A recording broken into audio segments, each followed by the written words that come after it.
Hi everyone, this is AJ and welcome back to the channel. Welcome to a new episode of a new series that I'm doing. What's on my bookshelf? Yes, I thought it was time to take a little look at what I have on my bookshelf in the way of graphic novels or making of books, this sort of thing, because I've got a lot of stuff on there. So I just thought I'd go through them one by one, taking a look at some of these books that I've got, and you know, because I've been collecting for a long time. So let's take a look.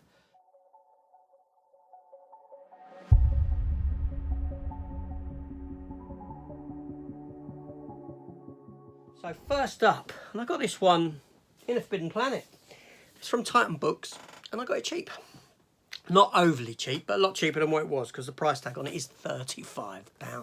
And it's for one of the greatest action films ever made. And how could I not buy it? And that is Die Hard, the ultimate visual history, with some nice spot glossing on the cover there. Nice image of Bruce Willis, what Bruce Willis does best. Yeah, and this book is a visual history of, let me tilt the camera just slightly for you if I can.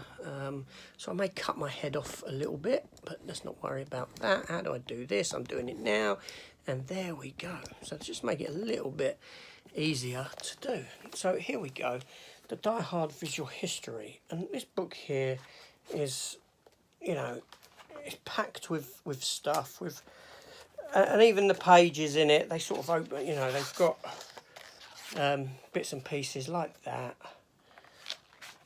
you know, all bits attached in. It's a bit awkward to look at like that. Let me have a show you.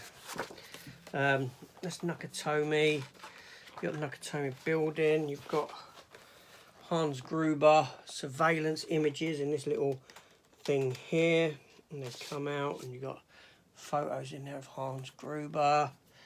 You know, this is a magnificent book, and I would highly recommend it. Holly there. Let's have a look.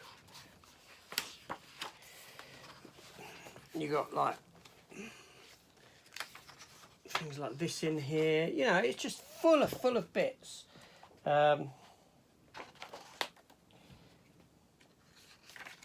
Images of Holly with the kids in these little bits here.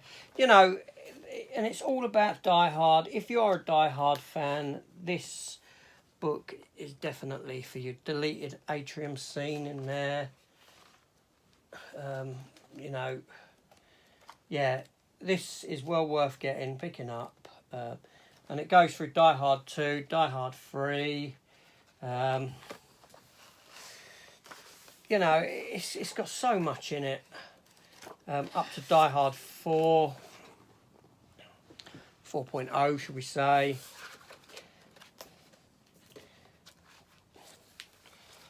Die Hard 5. So it covers the entire franchise from beginning to end. As bad as what the franchise became, it's nice. It's just a nice book to have. It really is. And then I got the Man of Steel book here with a nice embossed cover to it. Again from Titan Books. I actually picked this up in the Works, cheap. Again, because Works is a cheap shop if you know of it here in the UK, and it's all about Man of Steel, making of it and all that sort of thing. Just a really nice, again, a really nice book. I'm going to say they're all nice, aren't I? Part of my collection. So that's a great book. Now, who remembers these back in the day? Christ. And it's a little bit of, I don't know what that is on it. I've had these since they came out. Sorry, I'm just, what is it? So, the official book of the movie for Batman. UK price, £4.95. Back in the late 80s. Yeah, and it's all about, obviously, Batman. That very first film. You know, these back in days when I got, you know, I was collecting comics back here as well. So I've always been involved in this sort of, you know, films and comic books. And then we have one for Batman Returns when that came out. $4.99, jumped up 4p. And again, great book, all about the making of it. Lovely pictures, cast, you know, drawings, all that nonsense in it. Fantastic. And then obviously you got to have one for Batman Forever as well. Now it'd go up to $5.99 by 1995. And again, same style of book, exactly the same, all the same sort of layout and stuff in it. Fantastic. Although it's my least favourite Batman film. And then $8.99 now, Batman and Robin, the making of the movie. Now this book is somewhat thicker. It's still done by the same guy. Michael Singer had done that one. Michael Singer had done the first one, or the second one, sorry. And, well, he didn't do the first one, but he done these three. And this is a far thicker book, like I said. And again, but it's all very much in the same vein. It's a great, you know, having all these books together is fantastic, because they all you know, they all complement one another. And they're very interesting, very, very interesting. And then, keeping with that Tim Burton vibe, with the first two of them, I have a reimagined by Tim Burton, Planet of the Apes. Yes, this was 15 quid from Box Tree when it came out. Wow. But I used to buy all these books, and again, all the art from the books, from the film, sorry, set photos, makeup bits, you know, again, fabulous, fabulous book full of wonderful information. I think that's the scripts at the back as well. You got the scripts in there. And then we have one again from Titan, this one, $8.99, from 97, this would have been. And that is for Alien Resurrection. Yes, Alien Resurrection. Making of book, a lot of information, a lot of great stuff in there. Concept art, characters, clothes, ships, behind the scenes photos. Yeah. It's always nice to see what goes into a film. Weapons there. The clone Ripley's. It's always nice to see the designs and earlier designs, what could have been, what wasn't.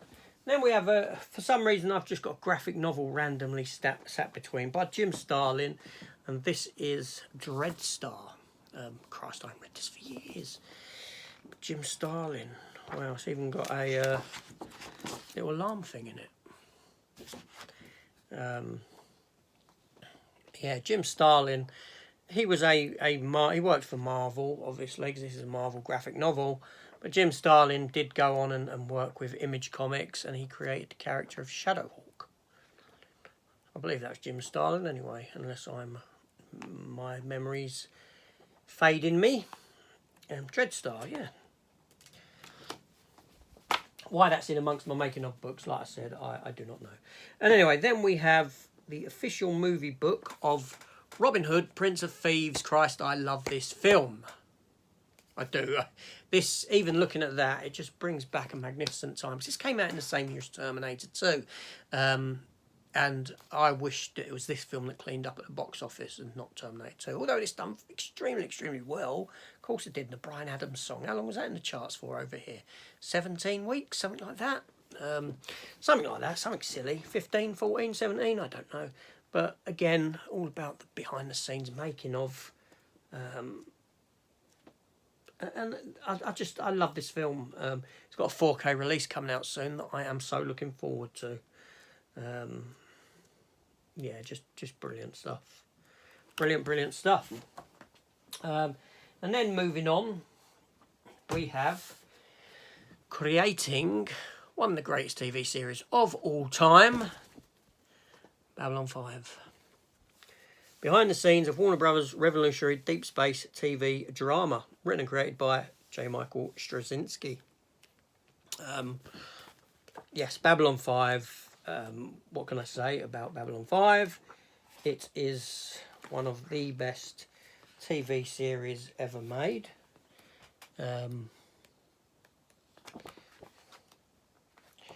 I've got no idea. Oh wow, okay. Now these are photocopies actually.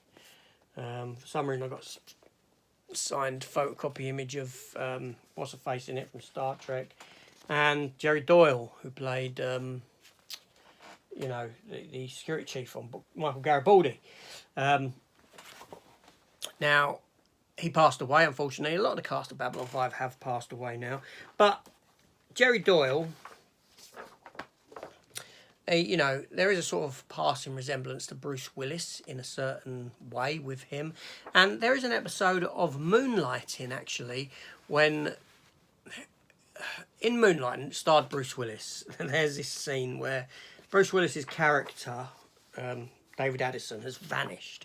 He's vanished and no one knows where he is. So, and the programme did break the fourth wall a lot. And you've got these other actors lined up,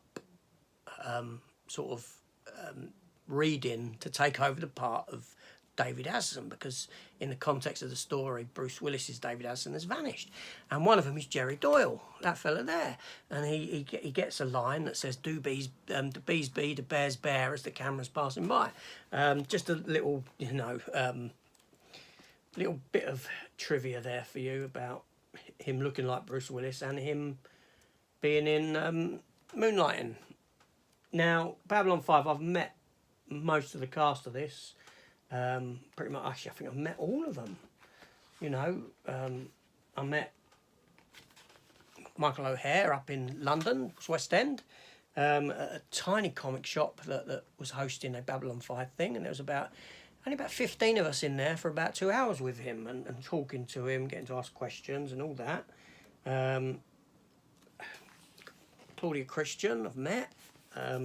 On several occasions. I got all signed photos. I don't really do that stuff anymore. Yeah. So, it was a great time. It's a great series. The Doctor's now passed away. So many of these cast have passed away. Patricia Tallman, I've met her. She actually doubled as a stunt woman for what's her face in Star Trek Deep Space Nine, the redhead, the Doctor. In Star Trek Generations, you see her that when she falls off the ship, when she's pulled into the water at the beginning on the thingy ship, the galleon, it's actually Patricia Tallman doing that stunt, because she was a stunt woman as well as an actress. Yeah. Chekhov. Yeah, it was a great series. Sorry, I'm just sort of a bit of nostalgia there. Smoke me a kipper, I'll be back for breakfast. The official companion of Red Dwarf. Great series, great series. I love Red Dwarf. Even today, I still love Red Dwarf. And this is all about, all about the show and whatnot. And then I do have a making of Red Dwarf book as well, like so.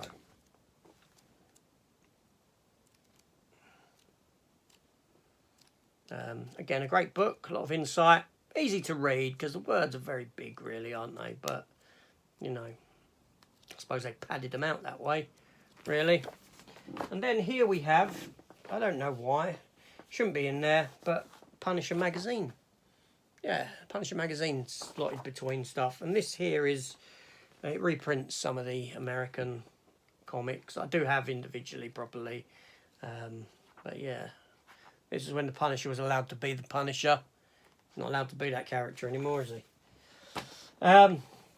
Only a couple more to go, and then we'll call it quits on this episode. Then we have a making of book for the movie Spawn, the Todd McFarlane Image comic book character, played by Michael J. White in the film, and again, you know, that's Todd McFarlane's art there.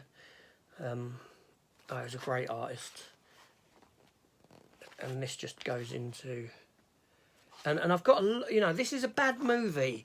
It's a bad movie, but I love it. I love that. You know, the look of Spawn is just so iconic. There's the Violator there. And it's a film that I watch. I know it's an abysmal film. I really do. But I love it. And I just wish it had, you know, that they did do a remake, do a new version of it. It's a character that deeply deserves a big budget, you know, darker centric film. And last up, certainly not least, the making of GoldenEye with Pierce Brosnan. Yeah, and again, you know, I remember seeing this. I loved the film. I think this is Pierce Brosnan's best film. It's a fantastic James Bond film as well. I mean, Pierce Brosnan's best James Bond film, you know what I'm saying? And yeah, a fantastic James Bond film. It's just a shame what happened to his character afterwards. You got a whole script in there as well, or bits of the script at least. Yeah, making of, model work. It's just a shame that he didn't get decent films to follow up, but there we go. But a great book nonetheless. So there we have it. There's what's on part of my bookshelf, and if you like that, let me know, because I've got plenty more to show. This is AJ, and I shall see you on the next one. Take care all, and thanks for watching. Let me know in the comments what you think, and I'll see you on the next one. Take care and goodbye.